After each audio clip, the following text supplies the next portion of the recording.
करीब 900 साल पहले दक्षिण भारत में अक्का महादेवी नाम की महिला तपस्विनी रहती थी। अक्का शिव की भक्त थी। अपने बचपन में ही उन्होंने शिव को अपना प्रेमी, अपना पति मान लिया था।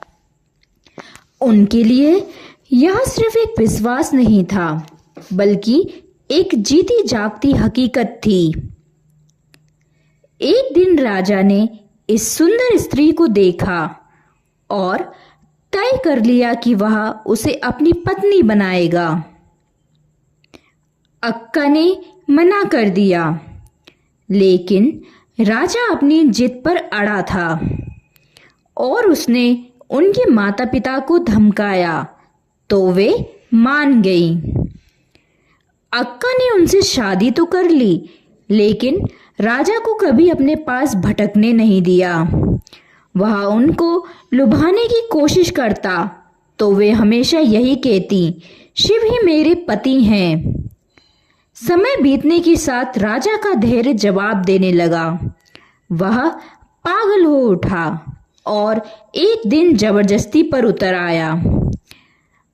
अक्का ने फिर इनकार कर दिया। मेरे एक और पति हैं, उनका नाम शिव है। वह मेरे पास आते हैं और मैं उनके साथ रहती हूँ। मैं तुम्हारे साथ नहीं रह सकती।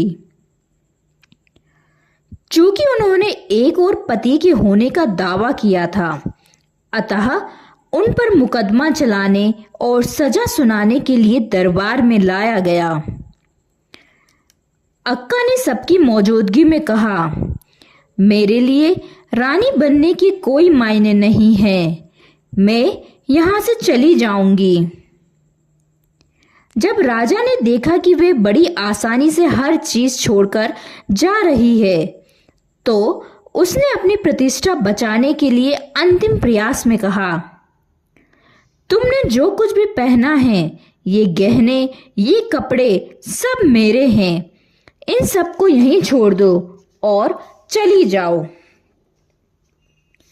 यह सुनकर भरे दरबार में अक्का ने अपने सारे गहने उतार दिए, सारे कपड़े भी उतार दिए और निर्वस्त्र होकर वहां से चली गई।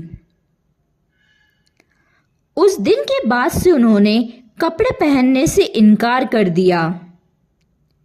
हालांकि कई लोगों ने उनके ऐसा ना करने के लिए समझाने की बहुत कोशिश की।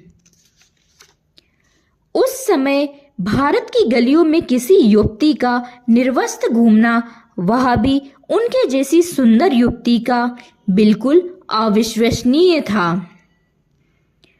उन्होंने अपना जीवन एक घुमंतु भिक्षुणी की तरह बिताया और उन्होंने कुछ अद्भुत कविताओं की रचना की जो आज तक याद की जाती हैं।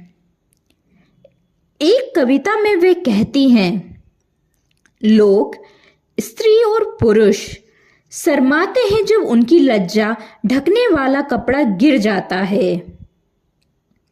जब जीवन का स्वामी बिना चेहरे के डूबा रहता है दुनिया में, तो तुम कैसे लज्जा में हो सकते हो? जब सारी दुनिया ईश्वर की दृष्टि में है, हर जगह देखती हुई, तो तुम क्या ढक और छुपा सकते हो? इस किस्म के भक्त इस दुनिया में रहते तो हैं, लेकिन वे इस दुनिया के नहीं होते।